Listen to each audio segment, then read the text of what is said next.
Muy buenos días, Puerto Rico. Son las 11 de la mañana y hoy es sábado 18 de julio del 2020. Estamos en Bonita Radio, en Esto es lo último. Y lo último es, compartan, compartan, compartan. No se olvide que estamos tratando de incentivar nuestras audiencias y ahí estamos, aumentándola cada día más. Gracias a la cooperación de todos ustedes, que estamos en bonitasradio.net, que allí usted puede donar, que estamos también en eh, el, en la aplicación de ATH Móvil, Fundación Periodismo 21 en el área de negocios, y que como siempre pueden enviar cheque o giro postal a nombre de Fundación Periodismo Siglo XXI a la dirección que nuestro querido director, hoy sábado, siempre apoyándonos, pone en pantalla.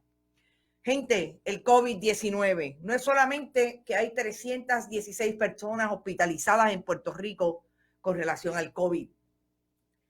Es que el gobierno de Estados Unidos la hace a la entrada o a la salida para los puertorriqueños y nos envía 19 confinados positivos al COVID. Y nada más y nada menos que está denunciándolo el juez presidente del Tribunal de Estados Unidos en Puerto Rico, el juez Gustavo Gelpi. Dice que por lo menos el envío de un grupo de 40 confinados desde prisiones de Estados Unidos a la cárcel de Guaynabo, MDC, Metropolitan Detention Center, arrojaron positivo y esto incluyó a 7 reos. Con estos 7 casos aumentó a 10 el total de confinados que han arrojado positivo en esa cárcel de Estados Unidos en Puerto Rico. Indicó el juez que la sorpresa y preocupación se debe a que nadie en la isla solicitó el traslado de estos confinados. Es como diría un internauta de Bonita Radio y quien fuera, que es amigo y colaborador de Bonita Radio, Eliseo Colón. Es como si Puerto Rico fuera el zafacón del excremento en Estados Unidos. Increíble. Son seres humanos y los utilizan para sacarlos de cárceles en Estados Unidos y es el juez Gelpi el que llama la atención. Esto nos choca grandemente. Nadie le pidió al gobierno de Estados Unidos ni al Buró de Prisiones, Federal de Prisiones, que trasladara a esos presos a Puerto Rico, pero los trasladó. Lo más importante es que nadie de la población general ha dado positivo. Es decir, que los positivos son los que trajeron a Puerto Rico.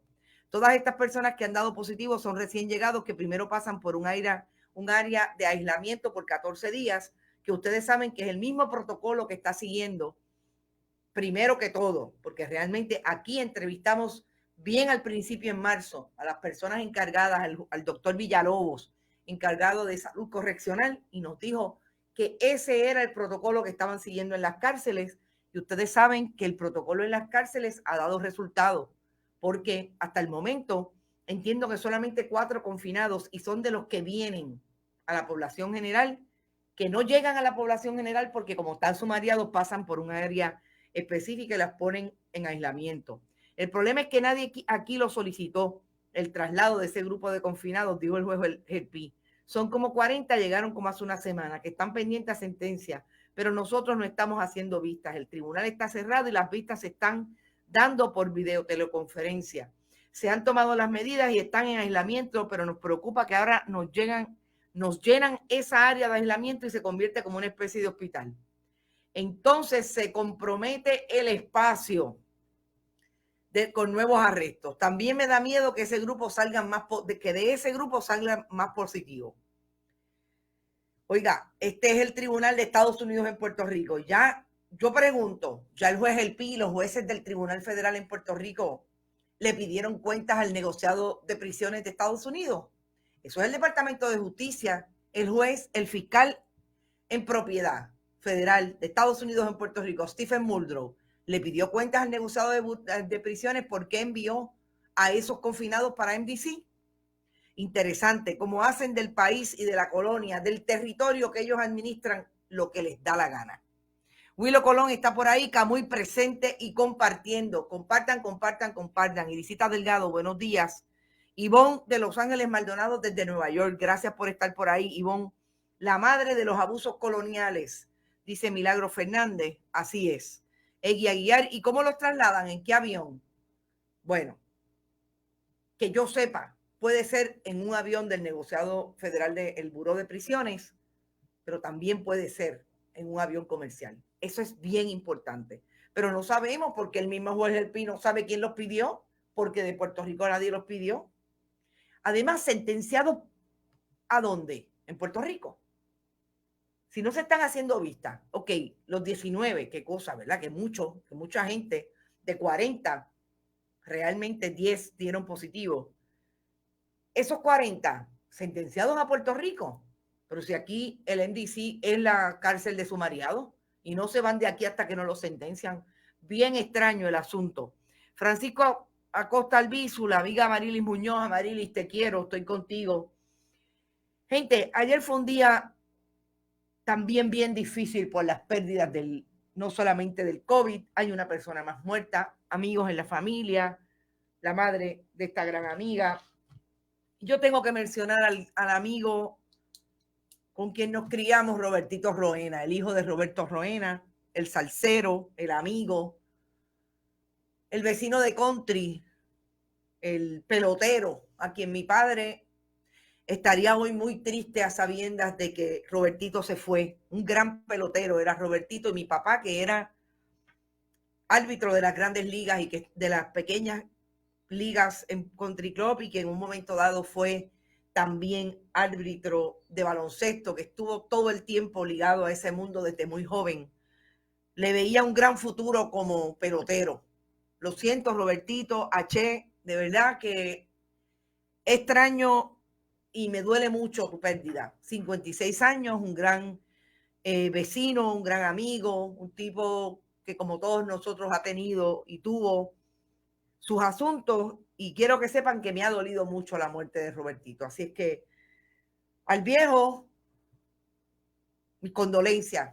Y Country, como siempre, estuvimos ayer bastante comunicados desde el barrio porque la 210 y todas las calles por donde Robertito pasó, y repasamos la vida de la adolescencia, de adultos jóvenes. La última vez que te vi, como siempre, fue en un movimiento salsero allá viendo a los Bambán, cuando pasamos a ver a la familia de los Bambán, que estaban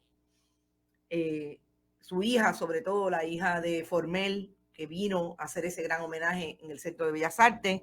Aprecio mucho nuestras conversaciones y siempre, siempre, siempre estarás conmigo, sobre todo a sabiendas de eso, de que eras un gran pelotero y que mi hermana te bailaba en todos los bailes. Mi hermana terrible, Yolanda Acevedo. Bueno, saludos. Maru Quintero también está por ahí. Albita Quiñones, que también es de country, sabe que es una terrible noticia para nosotros.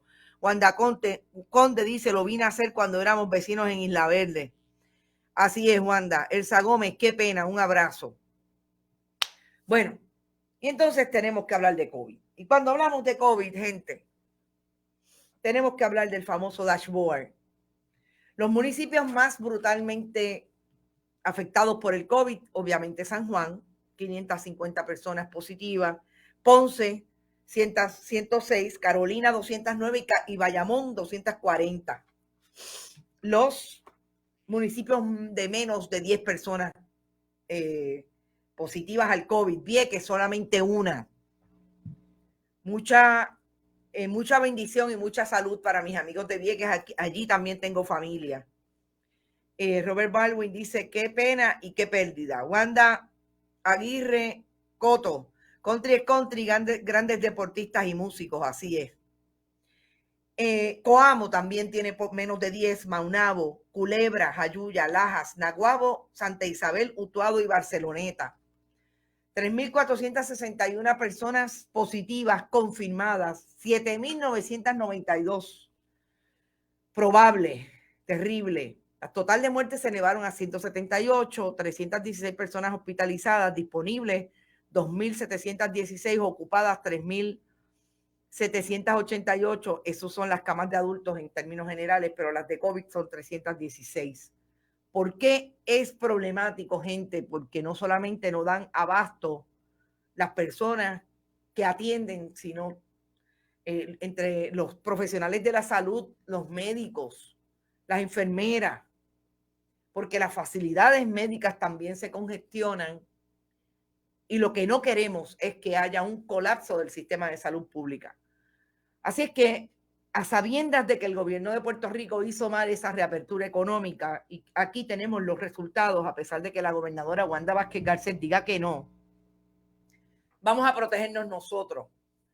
Si es posible, haga carpool al supermercado, cómprele a los viejitos de su área, pida pick-up o que se lo lleven a la casa, desinfecte, pero sobre todo quédate en casa. Pocas personas en esa reunión en la terraza, 2 personas, 3 personas. La gobernadora ha dicho en esa orden ejecutiva que prohíbe los esfuerzos de aglomeración. Yo estoy totalmente de acuerdo con la aglomeración. Es innecesaria, pero es problemática en términos de legalidad esa orden ejecutiva, porque hasta dónde la gobernadora puede prohibirle a una persona que tenga en su casa, en el patio, más de 5 personas, cuando realmente para poder hacer cumplir ese asunto tendría que tener una orden de allanamiento. Los tribunales llenos de otros asuntos por el tapón de casos que se ha creado. Y sabemos, gobernadora, que la policía de Puerto Rico no tiene personal. Puerto Rico sufre ahora mismo de un problema antes del COVID, de la disponibilidad de policías. Van a tener policías para velar cada casa de que no entren más de 4 o 5 personas. Así que problemática ya la organización de derechos civiles, American Civil Liberties Union, lo ha dicho con todas las letras, es problemática y puede estar violentando los derechos fundamentales de los ciudadanos, como sobre todo es el derecho a la intimidad y el derecho a la reunión y asociación. Lo que hay es que ejercer el buen juicio. No hay que llegar al political correctness desde la policía del COVID. No, nosotros tenemos que ser tan juiciosos como lo fuimos en principio. Quedarnos, requedarnos, trabaje lo más que pueda vía virtual y recomiéndele a los suyos y a la gente que está alrededor y más cerca. Los periodistas, los medios de comunicación deberían tener todos los días, en algún momento, boletines para corregir o realmente difundir lo que está diciendo la ciencia con relación al COVID. Ahí están nuestras entrevistas con el doctor López Casillas del Fideicomiso de Ciencia y Salud Pública. Hágalas virales, ahí lo dijo bien claro. Mascarilla, si va a salir, el lavado de manos continuo y sobre todo evite la aglomeración y siempre tenga distanciamiento físico. ¿Quién murió además ayer? Coño, qué día duro. John Lewis, el congresista representante de la Cámara de Estados Unidos, John Lewis, el último personaje protagonista de aquel famoso movimiento de derechos civiles que estuvo alrededor del reverendo Martin Luther King en Estados Unidos. John Lewis tenía una línea que yo la quiero repetir y es la línea de get in good trouble, necessary trouble. A mí siempre me dicen, por ejemplo, que yo soy muy opinionada, que yo tengo acercamientos críticos con relación a muchos asuntos. Yo les soy bien honesta, yo prefiero tenerlos. Y yo prefiero tenerlos porque en este momento Puerto Rico necesita de ese buen problema, de ese sacar al país del marasmo en que estaba, pero que ya me parece que no está. Porque Puerto Rico ha logrado, además de sentir en carne propia lo que es la negligencia y la corrupción del gobierno de Puerto Rico, a partir de lo que en el 2017 estuvimos como un evento catastrófico como el huracán categoría 5 María, lo hemos seguido viendo recrudecerse en la respuesta que el gobierno no ha tenido para atender aquella crisis y más tarde para atender las crisis de los terremotos, de las pandemias, pero sobre todo de asistir a un país sin ningún tipo de proyecto para que siga hacia adelante, en ningún renglón. Ayer hablaba con 2 amigas, una de las cuales ha estado muy metida en la política pública cultural en Puerto Rico, que ni siquiera el proyecto cultural está atravesado por ningún proyecto que tenga el gobierno de Puerto Rico hoy. No hay plan de desarrollo económico, no tienen un proyecto. que pueda decirnos por aquí es la línea para incentivar el trabajo, para sacar a la gente de la crisis económica en que se encuentran a nivel de sus familias, etcétera. Y yo creo que Puerto Rico sale del marasmo cuando le dice a Ricardo Rosselló Nevares, te tienes que ir y te vamos a sacar de Fortaleza. Y lo sacaron.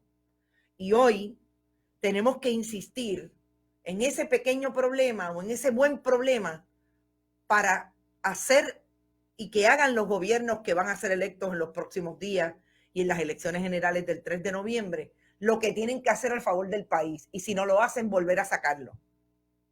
Yo creo que ahí es donde está.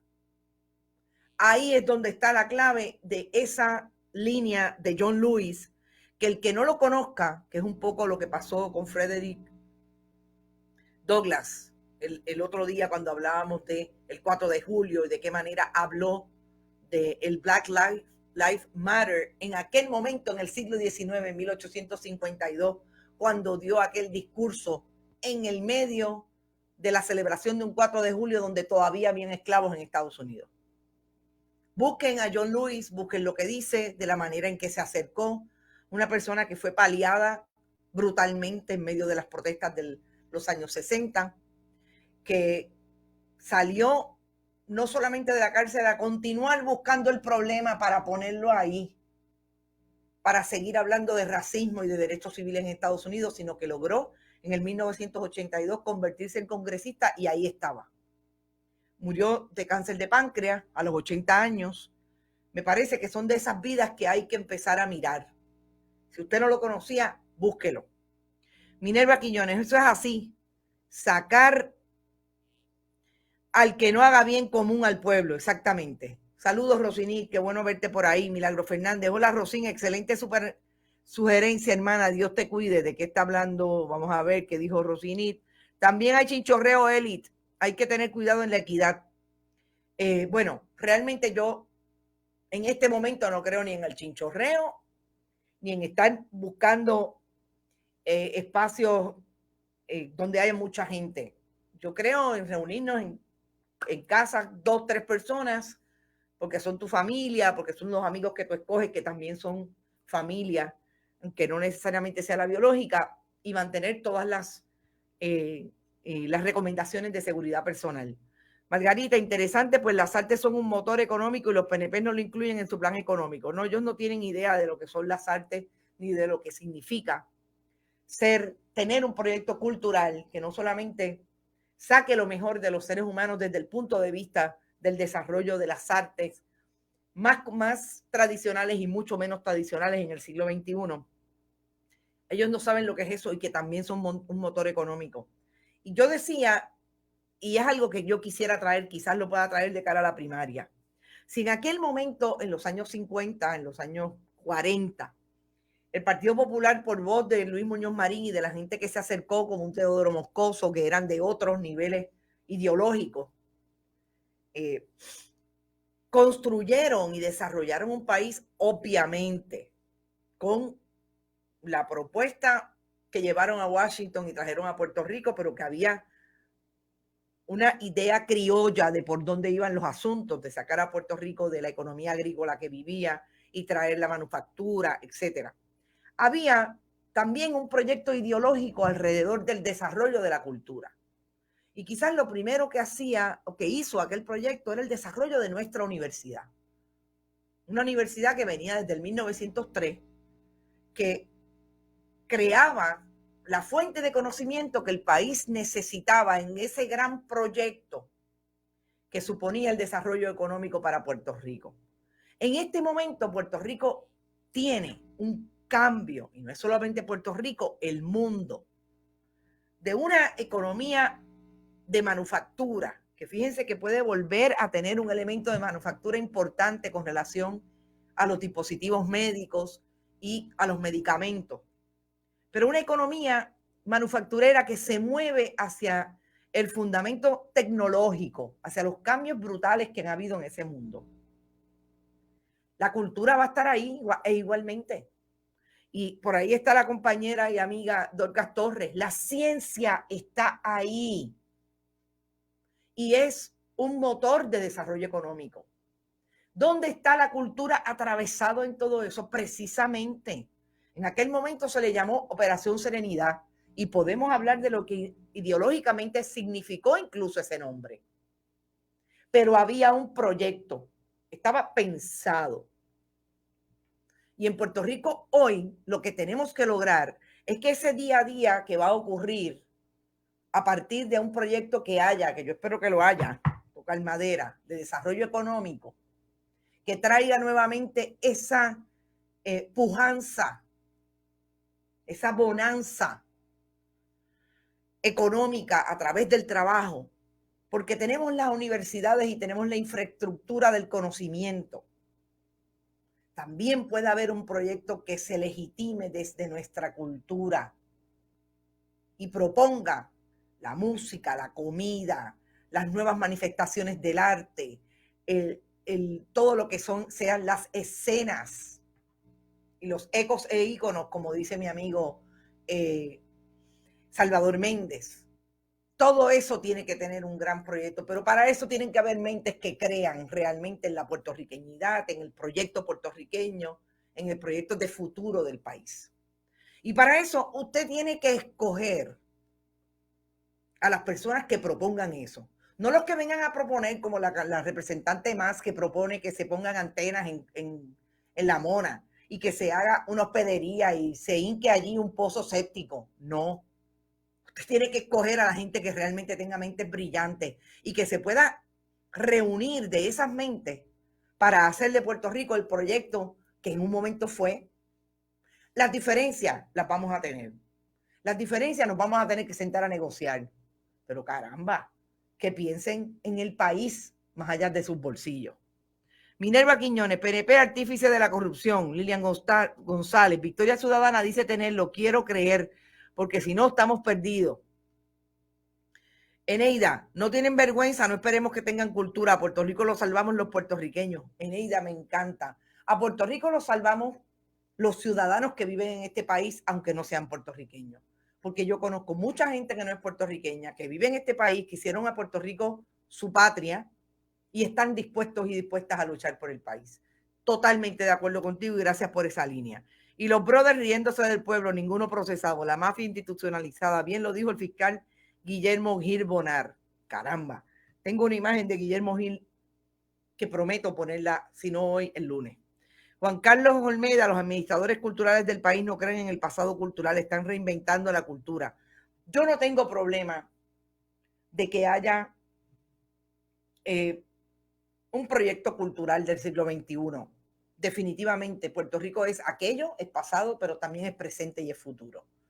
Yo lo que quiero es que haya un proyecto. Y por ahora, en este momento no se ve por ningún lado. El Instituto de Cultura lo están desmantelando.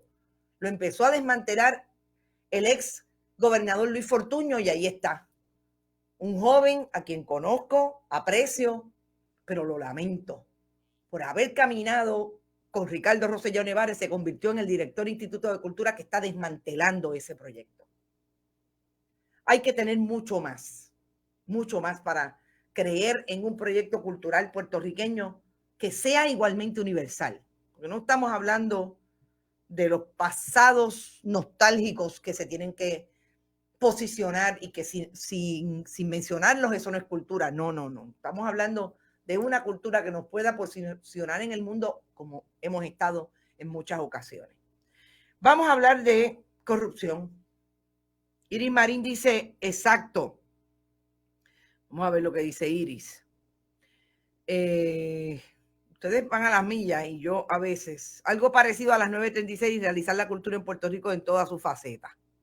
Exacto, Dorca. Sacamos a Puerto Rico a RR, pero nos quedamos con toda la basura que hay en ese partido. Ese partido completo está definido por la corrupción.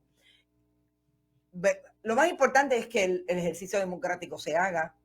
A mí me parece que Puerto Rico le habló bien claro al mundo de lo que está dispuesto y no está dispuesto. Así que vamos a ver de qué manera eso se desarrolla ahora para sacar a esa gente que, como tú bien dices, Iris, queda. Para eso habría que cambiarle el chip de la autoestima a gran parte de la población, la mentalidad del colonizado, es de que se odia a sí mismo e idolatra al que lo pisa. Es el síndrome de la mujer maltratada. Estoy de acuerdo contigo, Iona. y yo sé que es un proyecto colectivo grande. Yo apuesto a que nosotros a nivel individual, y esta era una discusión que yo tenía con mi querido amigo profesor Luis Nieves Falcón. Luis Nieves Falcón hablaba de que era al revés, que era el colectivo el que influenciaba en el individuo, la individua. Yo estoy de acuerdo, en principio, ¿verdad? Como movimiento sociológico, me parece que sí que va.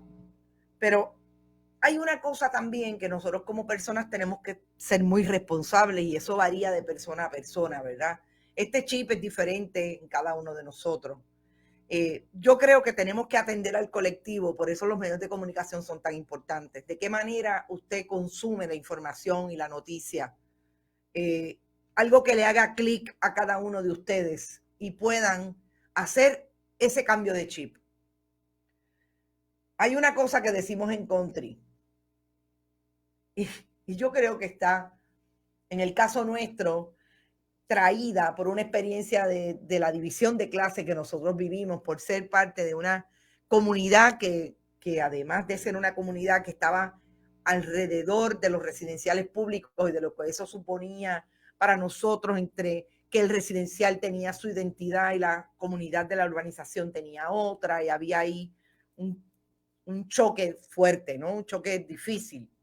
A nosotros nos complacía el saber que nosotros éramos esa gente que luchaba desde diferentes modos de vida, ¿no? Pero había una clase media por ahí que era casi toda. Pero nos complacía, y esto es un dicho bien de allí, a nosotros nadie nos jode. Eso es una defensiva, eso lo podemos leer de muchas maneras. Yo creo que ese es el chip que tiene el puertorriqueño, independientemente de esa mirada colonial que, como tú bien dices, está muy bien instalada en el cerebro de cada uno. Ese asunto de no te deje joder, de uno no le da en el piso a nadie, yo creo que los puertorriqueños lo están traduciendo precisamente en que, coño, llevamos mucho rato en el piso y estos nos están dando desde arriba. Así que eso hay que traducirlo, pero sobre todo en esa búsqueda de conocimiento que yo siempre he planteado acá, que Puerto Rico se ha convertido en un país muy antiintelectual, incluido en personas que tú pensarías que fueron a la Universidad de Puerto Rico, finalmente salieron, tuvieron una vida exitosa porque son periodistas que ganan buen dinero, etcétera, etcétera, y te dicen con la boca de comer, pero ¿para qué tú hiciste una maestría? Si eso, ya tú sabes lo que hay que hacer en el periodismo. Esa es la antiintelectualidad que le ha hecho daño al país. Y que cuando usted habla de figuras como John Lewis o figuras como Douglas Frederick Douglass, etcétera, no lo reconozcan y no reconozcan el valor que tienen en la vida cotidiana, porque son la gente que lucharon por los derechos que usted tiene ahora. Así que es un círculo que estoy de acuerdo contigo. Transculturación, exacto, aculturación también, el imperialismo cultural, que incluso viene desde el asunto del idioma. Son tantas figuras que podríamos estar todo el día. Si eres intelectual, le dan de codo, te ridiculizan, exactamente. Así es, Brenda Reyes, como siempre, qué bueno que estás por ahí. Bueno, y tenemos que hablar de corrupción porque ayer pasaron unos movimientos en el caso de María Milagro Charbonnier, que yo creo que es del alcalde de Cataño, Roxana Cifre, la despidieron de la posición que ocupaba como ayudante especial en el Fondo del Seguro del Estado, que se ganaba $8,000 y que supuestamente era lo que pagaba el destaque que tenía en la oficina de la legisladora María Milagros Charbonnier. Lourdes Villamil Herranz está por ahí, qué bueno. José Pepe, Sachalí, mis hermanos se criaron en la calle Rosendo Viterbo. Saludos, José Pepe.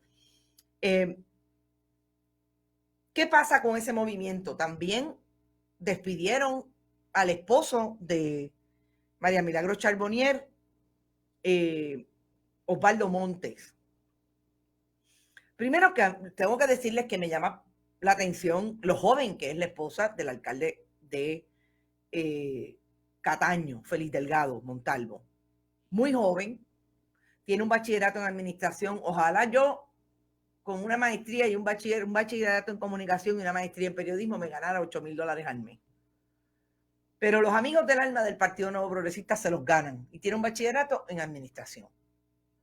Pero qué interesante que esta joven salga del Fondo del Seguro del Estado a dirigir o a ser ayudante de una oficina legislativa como la de María Milagros Charbonnier, cuando la relación que tiene María Milagros Charbonnier, en efecto, con el alcalde de Cataño, es de ser otro hijo putativo, como también lo fue o lo es Jonathan Alemán Arce, el exdirector de su oficina en la legislatura.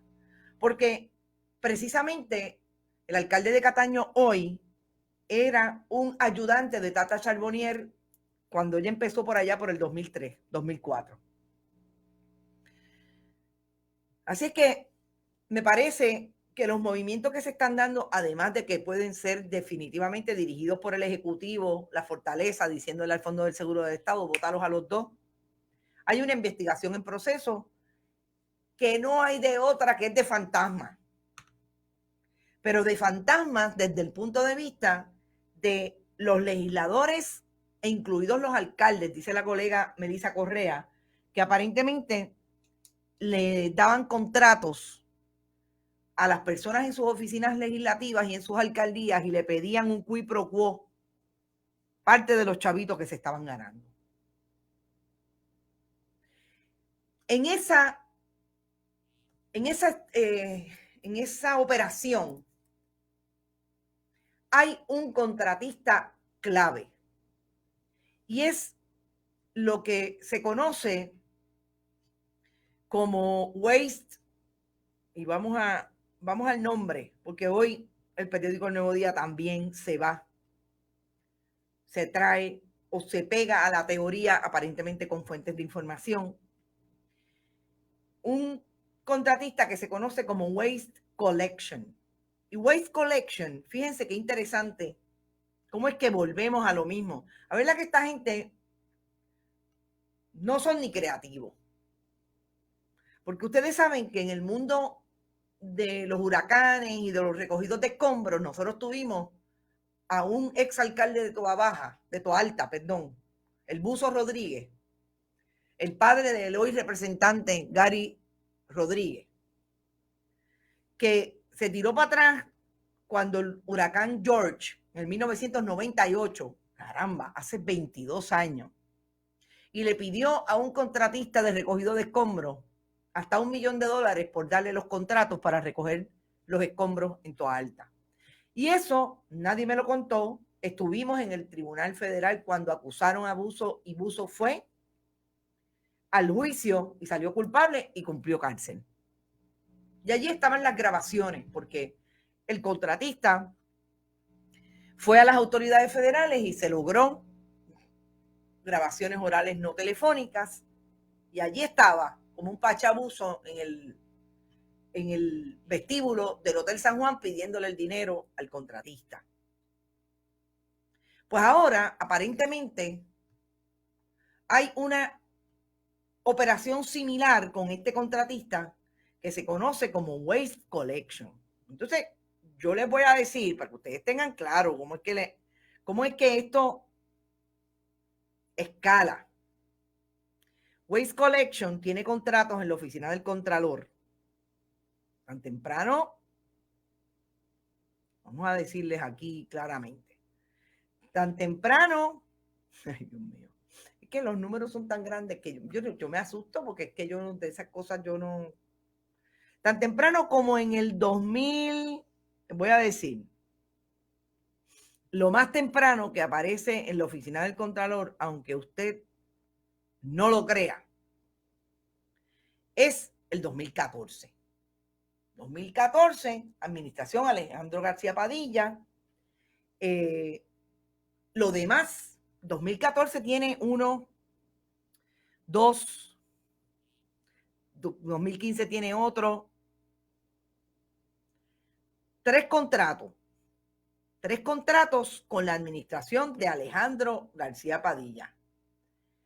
Pero del 2017, Waste Collection,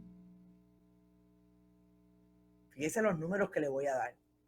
Tiene no menos de 25 contratos. Desde el 2017, Ricardo Rosselló Nevares, Wanda Vázquez Garcet, gobernadora sucesoral, son los macaracachimbas del gobierno de Puerto Rico. Hay contratos que sobrepasan el 2020, 2025, etcétera. Y son contratos que ascienden a 116 millones de dólares. 116 millones de dólares. ¿Qué tiene que ver Waste Collection con la investigación que aparentemente tienen las autoridades federales con relación a María Milagros Charbonnier, Luis Yerbolini Rodríguez, un ex asesor contratista del alcalde de Cataño, y también María Milagros Charbonnier, pero también, más que del alcalde de Cataño, porque lo que he encontrado en la oficina de el contralor es que los contratos son con el alcalde de Guaynabo. Y además tiene contratos con la Administración de Compensación de Accidentes, ACA. Luis Yerbolini ha tenido contratos por 500 y pico de mil dólares con estas agencias, incluido el Senado de Puerto Rico. Y donde entra Waste es que aparentemente Waste es esa corporación que tiene amigos en la legislatura y amigos entre los alcaldes. ¿Por qué? Porque recuerden que los alcaldes son los que, a través de los fondos federales que le dan en el manejo de los desastres, tiene pertinencia con el recogido de escombros. Entonces Waste tiene a el alcalde de Cataño como amigo. Hay una persona en Waste que se llama Oscar J. Santamaría, que es el presidente. Fíjense que todo esto es, la verdad es que cuando uno llega a ver los nombres, uno dice, caramba, pero esta gente, ¿dónde es que están los lazos? Pues mire, bien sencillo. Además de los alcaldes Guaynabo y Cataño, yo tengo los contratos de, por ejemplo, tengo los contratos de Waste aquí, y en efecto ha tenido contratos con el alcalde de Guaynabo y de Cataño, pero Luis Yerbolini ha tenido con el alcalde de Guaynabo. Pero Luis Yerbolini comparte contratación con la legisladora del Partido Nuevo Progresista, presidenta de la Comisión de lo Jurídico de la Cámara, María Milagros Charbonnier. Pero entre los 116 millones que ha tenido, que tiene, como dice Willow, un petty cash, Waste, Oscar J. Santamaría, después del 2019, le dio en marzo del 2019 $1,000 a Tomás Rivera Chats, presidente del Senado de Puerto Rico. $1,000 en donativos al partido político. Entonces, ahora vamos a lo que ha hecho Waste antes del 2019.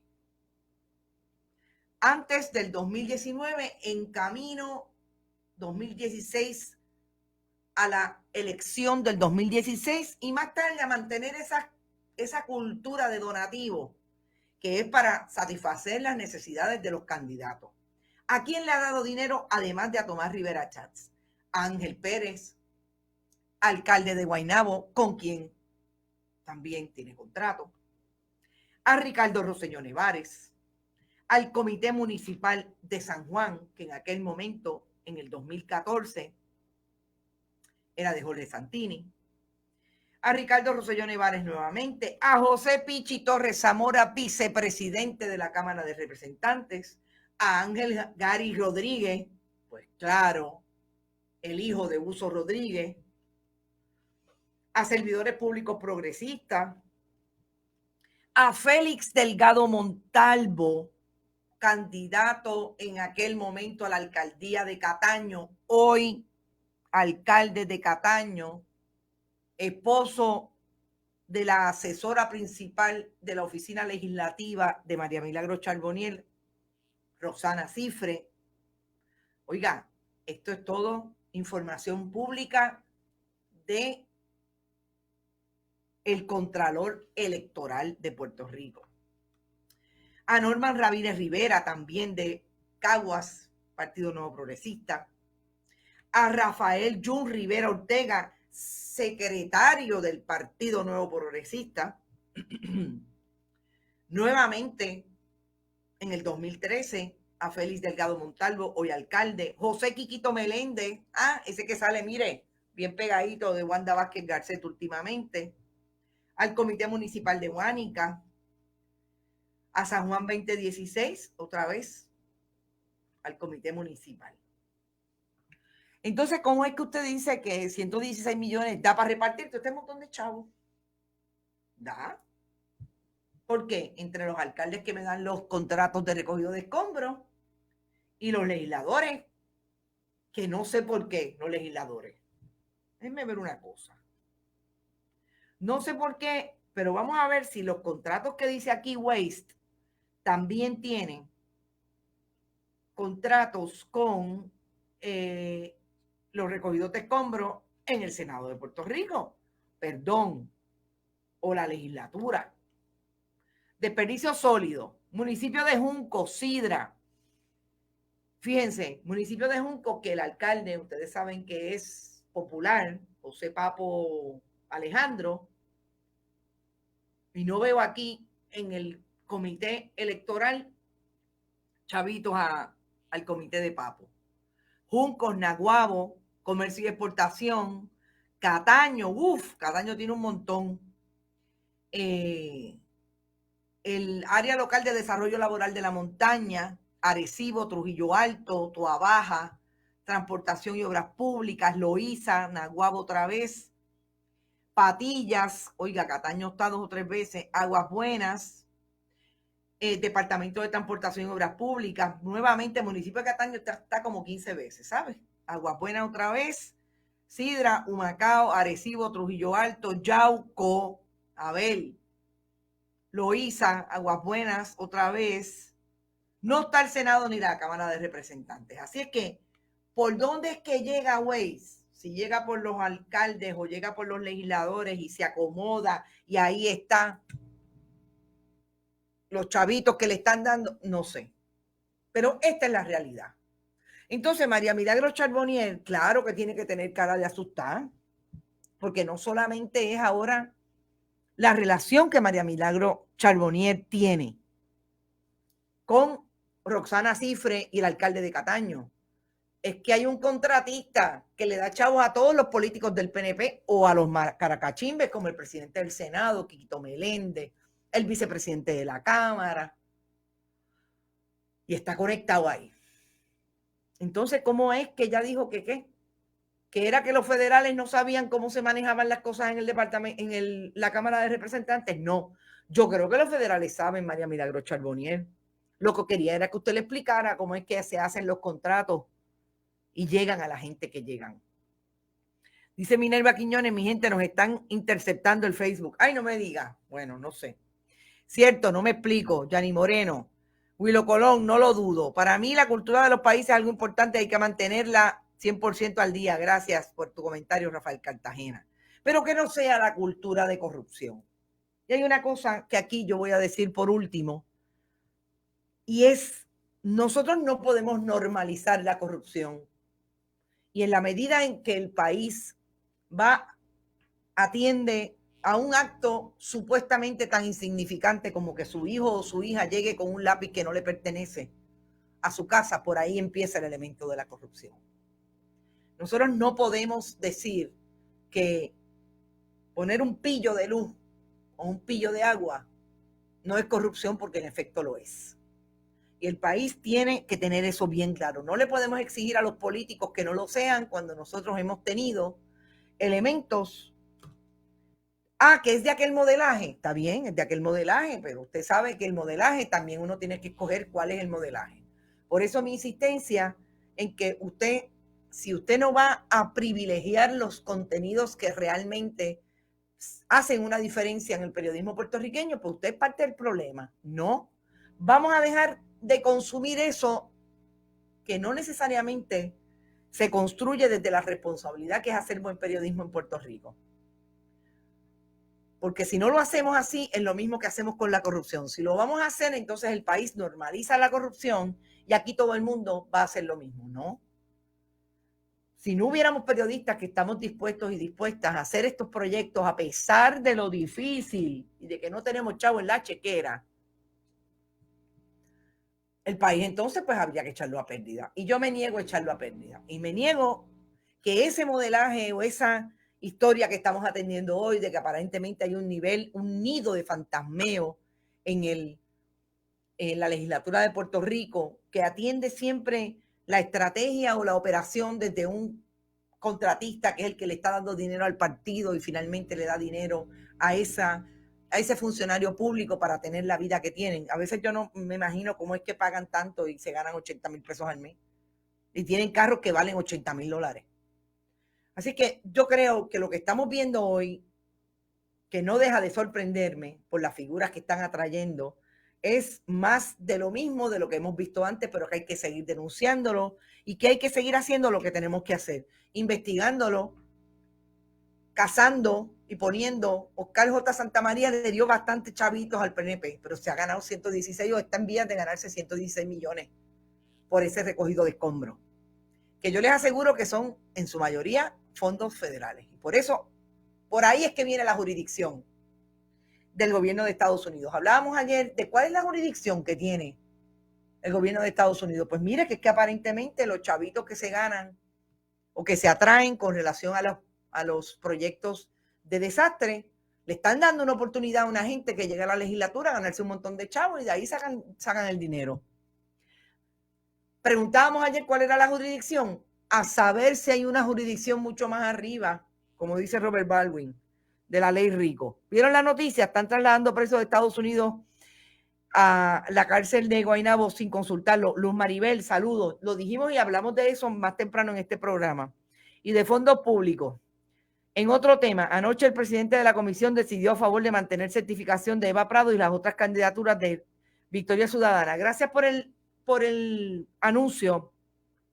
Vamos a tratar de hablar con la compañera Eva Prado para que nos hable un poco de lo que ha dicho el presidente de la Comisión Estatal. No lo trajimos porque no lo habíamos estudiado como para tenerlo claro y traerlo. Así que eventualmente hablaremos de política partidista. ¿Vieron la noticia? Sí, ya lo vimos. No claudicar a los valores morales ni éticos por dinero. Exactamente. 11:50 de la mañana nosotros nos fuimos. Nos vamos. Hoy es sábado. Atendemos. Recuerden que el próximo lunes a las 8 de la mañana, Noticias con Café. Éxito. Seguimos haciendo lo que queremos hacer, que es este proyecto de periodismo contestatario en profundidad. Bonitasradio.net, allí puede ir a donar todavía y puede hacerlo también en la Fundación Periodismo 21 en el área de negocios. Fundación Periodismo 21, cheque o giro postal también a nombre de Fundación Periodismo Siglo XXI y lo envían a la dirección que nuestro querido director David Esperón pone en pantalla. Éxito, descansen, pásenla bien, no se aglomeren, júntense poquito, tengan reuniones virtuales que también uno puede tomar vino en ellas. Y no se olviden que nuestros auspiciadores, Buen Vecino Café, Vega Alta Coop y The Winery Outlet. Lorna Soto estuvo repartiendo con COVID y haciendo campaña. Así es. Está Lorna Soto con COVID y en efecto se había ido casa por casa. Si se realiza la vuelta de la farmacéutica, los federales se activarán contra la corrupción. Así es. Carmen Zeta está por ahí. Carmen Zeta, gracias por tu apoyo. Gracias a ti, Robert Baldwin. Milagros, cuando un estudiante le pregunta dónde se estudia para legislador para robar sin que me cojan, sabes que ya estamos tocando fondo. La GOBE sigue de campaña, dice Maleni Rivera. Buen fin de semana y a recargar baterías. Éxito, nos vemos, pásenla bien, nos vemos el lunes, 8 de la mañana en Noticias con Café, con el café de Buen Vecino Café. Hasta el lunes, que descansen y buen fin de semana.